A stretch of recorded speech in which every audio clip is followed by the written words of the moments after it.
And welcome to Analyze That. We continue our analysis of episode 3 of King's Court. Okay, so we're going to pick up where we left off. Tyson Beckford again is continuing to play in the ladies' faces in this episode again. Even Thaddeus at this point is referring to him as the Black Hugh Hefner because he just keeps being physically affectionate with every woman that he quote unquote clicks with in front of the ones he had picked before. And made all kinds of promises too. And like the disrespect he's showing women is insane to me. And his behavior actually reminds me of some of the online discourse around like nice guys that I often see online, especially on Twitter. Because basically to me, Thaddeus and Carlos are nice guys in that they don't call Tyson out on his behavior, even though they know it's wrong. But they don't call him out because it benefits them for him to be that way. They can turn around and say, see, at least we're not playing in your face the same way Tyson's doing, so we're good. But if they really were good guys, they would call him out on his toxicity, but they don't because they're his boys and they benefit from that shit. Meanwhile, the women are expected to celebrate the bare minimum behavior from these other two guys because at least they're not as bad as Tyson, right? And that's how men benefit from the atrocious behavior of other men without having to lift a finger. And it's just, yeah, it's just an observation. Anyway, quick sidebar over, back to the show, because it's neither here nor there. The point is, the way Tyson Beckford is treating these women is insane to me. And it's becoming clearer with each episode that he genuinely doesn't care about any of them at this point. And what makes it worse is the fact that he was crying just last episode about going through a bad breakup and being cheated on, and then he turns around and pulls the same shit on these women. But like I said, he's the type of guy to play the victim and accuse the women in his life of being crazy when he's actually the one starting the shit. And this is what you call crazy making behavior, and you see it happening in real time. Like the way he gaslights women, and like he keeps sort of like repeating the same pattern. Like he'll match with a new woman, love bomb her, discard her, call her crazy to the next one. Like literally with every new cycle of women that get introduced to the show, he's just repeating that same pattern. And again, no one is calling it out, and it's so frustrating to me. And I hope that like in the upcoming episodes someone will actually call it out for real. But I'm just waiting for that to happen, and I hope it does. But let's leave Tyson to his BS for a bit because I want to talk about Bree, okay? Now, Bree connected with Carlos at first at that mixer they had, if you remember. You'll remember he even took her out on a pickleball date with Edelweiss and, of course, his day one Janae. But then he kind of pawned her off to Thaddeus after that because I guess he felt like she would be a better match for him. And Thaddeus seemed happy to have been matched with her. She's tall, she's pretty, she's smart, she's sophisticated and confident. All the things that Thaddeus claims to like. But then he turns around and kind of treats her like one of his homies. Because like he did this thing where it's always something with Thaddeus, right? I mean, come on. But like when they were talking, he kind of put his hand on her shoulder, and I don't know, but like the reaction that she had and that I had was so visceral because I'm like, why are you holding her on the shoulder? I know she's the same height as you, but come on. And he puts his hand on her shoulder like, you know, she's one of the guys, kind of. And I don't know, my heart just sank in that moment because no woman wants to be touched like that by a guy she likes, because it's kind of like he's relegating her to one of the guy status, you know? Like as a woman, you want to be held and seen a certain way by the person you're getting to know romantically. And Brie actually like called it out as well. She kind of side-eyed him like, what are you doing? Am I one of the guys now? And he tried to brush it off with a joke like, yeah, you're as tall as some of the guys I trained with. Which to me was just a nail in the coffin. And I don't know if Thaddeus was feeding into Bree's insecurity or about her height or what, but that's kind of how it felt like. Or maybe he was just being his usual clueless self, because again, like there's just something about him where he just lacks self-awareness a lot of times, and he just says and does things that I think he just doesn't, he's not very considerate. It is, you know, what I'm trying to get to. But again, it's just a complete lack of self-awareness, and he's unable to, in a sense, read the room. And I wonder if maybe that's why he's still single, you know? I don't know. It's pretty much the same lack of self-awareness he showed with Dr. Shawana when he was calling her aggressive, you know? Either that or I don't know. That whole interaction left a bad taste in my mouth, and I really felt for Brie because in her confessional, you can tell that it kind of affected her because she's like, "Yeah, I'll never be the petite girl, but I still want to be seen as feminine, you know?" And when she said that, she looked so sad, and I don't know. I just wanted to give her a hug and say, "Girl, you don't have to feel like you have to lower your standards just because you have insecurities. Like, it's okay to have high standards as a woman, as a person, period, even with your insecurities."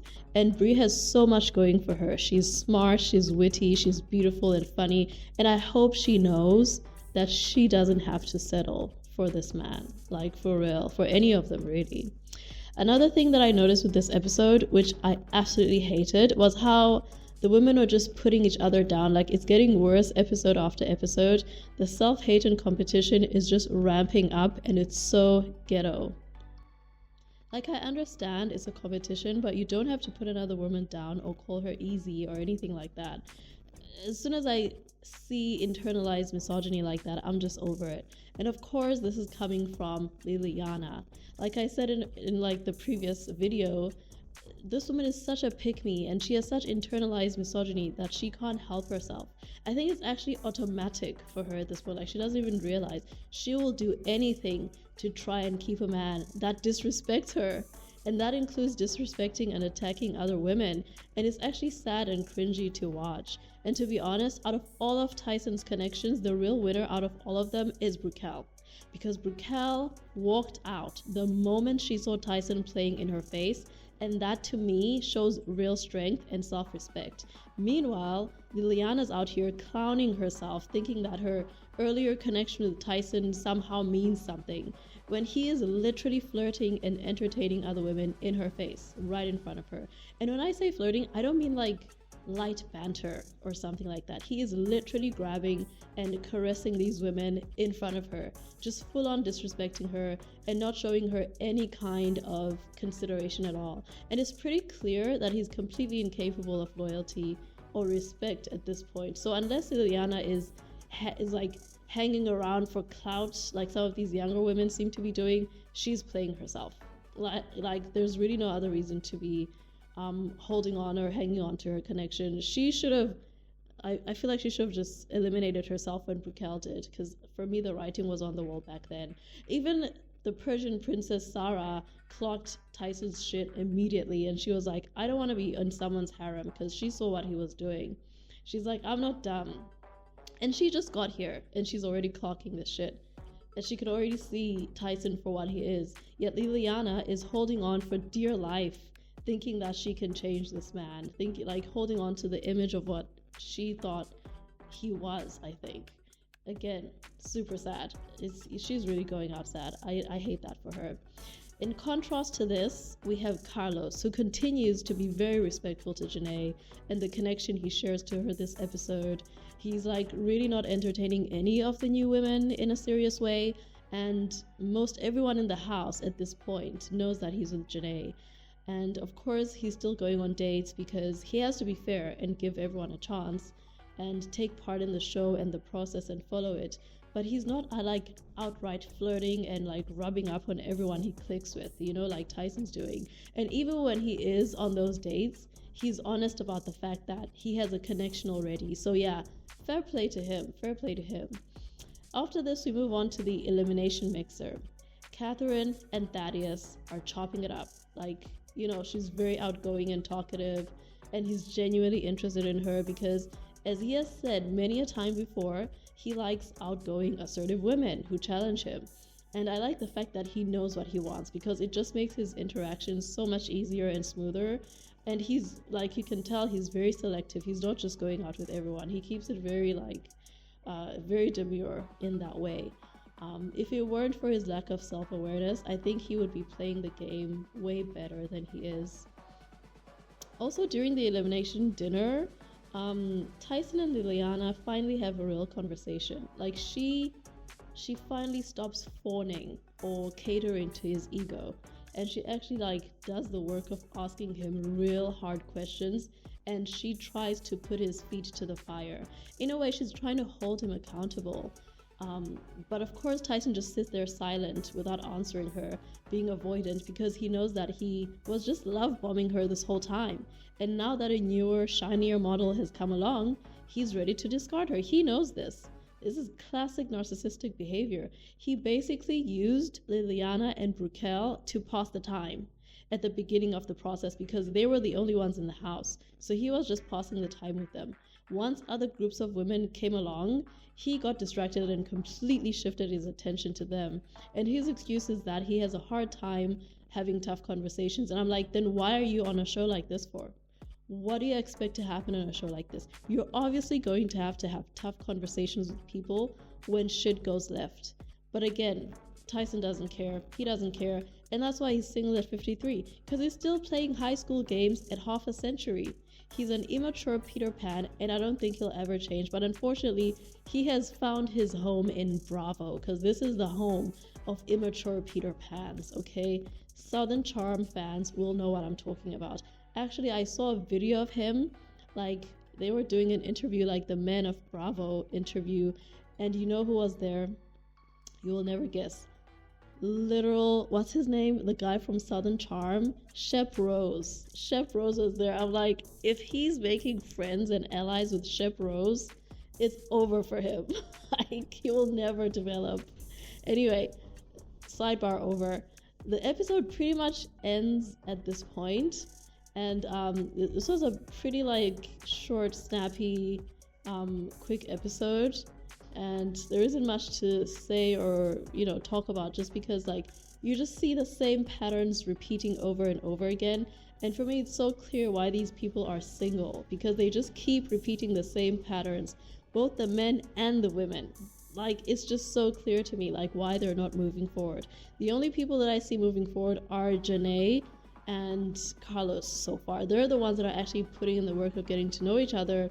The others are just like, I don't know, they're just repeating old patterns, and there's no sort of like willingness to grow that's what I'm noticing. So anyways, so the episode before it ends, we get a highlight or a few highlight clips of the next episode, and apparently they've got a matchmaker coming through who is going to shake things up once again. And not only that, but I think we're going to have a new batch of women coming up to really test the connections that the guys currently have. And to be honest, I really feel for Janae here out of all of these women, because something tells me that things are going to go left after this episode. Somehow, I don't think her connection with Carlos is going to survive another batch of women. At some point, someone is going to come along who is going to hold his interest, and then we'll see if it's really about his connection with Janae, or if he's just holding out like his buddy Tyson. Anyway, let me know what you thought of this episode, if you were as upset with Tyson's behavior as I was, and what are your thoughts on the format of the show? I mean, I understand they have to shake things up, but I feel like them introducing new people every episode kind of defeats the purpose of the show, which is to find love and make genuine connections, because they're not giving the existing couples an opportunity to really deepen their connections. But I guess that's the format that works, because it's what gets ratings, it's what creates drama and tension and like all of that. So yeah, and again, this is a Will Packer production, so it is what it is. It's par for the course. Thanks again for watching. Remember to comment and subscribe below. See you on the next one.